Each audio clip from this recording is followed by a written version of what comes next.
There's this deep idea that life, our life, is not good enough. That we need to improve the world, improve ourselves, improve our circumstances, that we need to improve. And in needing to improve, it doesn't seem like there's an option. It doesn't feel optional to change yourself, to change the world, even though change is inherent. Change is continuously happening. Change can never be stopped. The world can never be stopped. Life cannot be stopped. Life is a continuous process, a never-ending process, a beautiful process. And the more we surrender to life, the more we see that life itself is complete. I really like how Alan Watts says life is not a problem to be solved. The more you surrender to life, the more you relax in your life, the more you'll find out that life is an all-inclusive experience. Just like you go into a holiday and it's an all-inclusive, there's food, there's drinks, there's music, there's a room, there's a bed. Of course, none of these circumstances are guaranteed in life, but life continues itself. If you do nothing, if sort of the sense of separation which you might feel, or the sense of doership, of personhood, of me, which is a deep sense, if that is like, I'm going to just flow with whatever comes. I'm just going to watch. If the body wants to move, it's allowed to move, but I'm not going to move it. I'm just going to let it be. If the mind wants to think something, then that's okay, but I'm not going to do it unless the body spontaneously moves. If a thought comes up, I should do this, then I'm just going to sit here and watch or be if that happens or not. I'm not going to try to control life. I'm going to be with this life. Be with this already perfect piece of life. And you find out in deeper and deeper and deeper and deeper and deeper layers that life is already okay. That life is already moving. That life is already doing its thing. That there's nothing that has intrinsically happened without life's permission.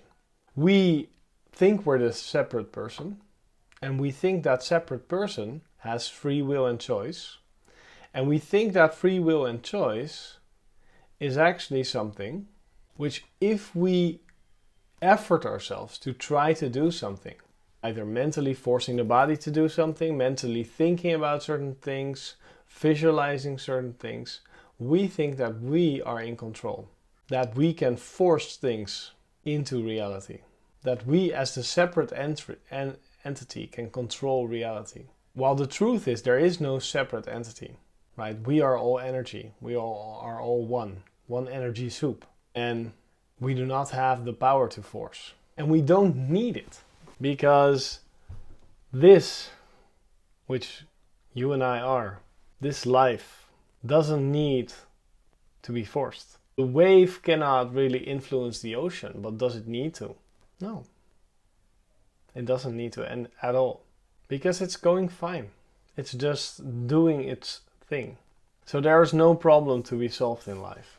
And apparent problems or seeming difficult situations tend to just solve themselves. And resisting whatever wants to happen or whatever is already happening just gives us more resistance. And even that, it seems like we can resist whatever wants to happen. But even that is just fleeting, impossible. It's just mental noise that's not making any impact. And if you try to look for that mental noise, you can't even find it, because no moment can ever be repeated identically. The world is already free, but we've created the language to talk to each other, to communicate concepts, to label things. And with that, we create duality, but only in the language, because there is never anything dual. There's never a you and me. Those are just two words, two concepts, two ideas, which if you believe in those two concepts or ideas, they can create a seemingly fake separation. And it's fake separation because there's nothing separate, but we just believe it. If we believe in good and bad, we just split the world in two. And then when you and I have a conversation, you can say, oh, he's good or he's bad. Did anything happen to the world? No. What is. What happened, happened.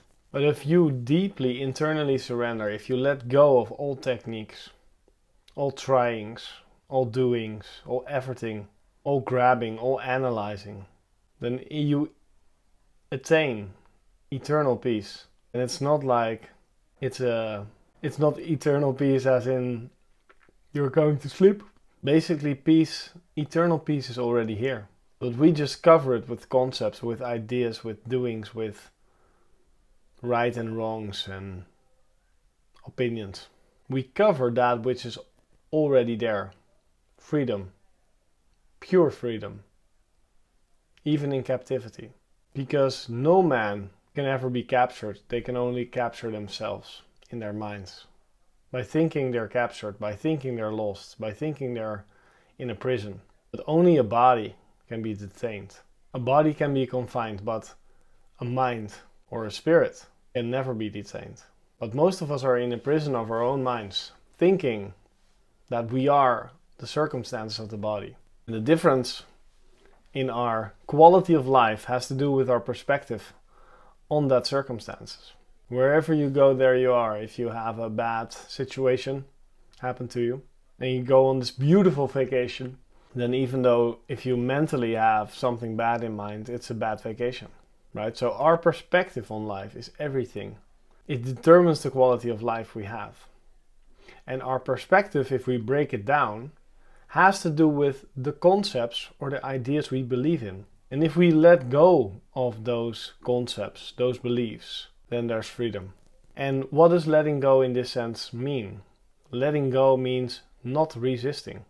The absence of resistance is acceptance. We stop resisting that which already is, and with that means we stop believing in certain concepts, and secondly, we stop acting on them. When we stop acting and believing in these concepts and ideas that have created all this dissonance, all this resistance in us, then inherent freedom is there. The peace can come up because we're no longer dividing the peace into good and bad. Be free, my friend. Be free like you already are. Let the freedom and peace that is, joy and love, let it come up and stop chopping it into pieces. Mind is like a knife. If you analyze yourself too deeply, you might cut yourself. You might create unnecessary suffering, which is what thoughts, ideas and concepts do. They create suffering. Unnecessary suffering, if you ask me. Much love to you. Bye.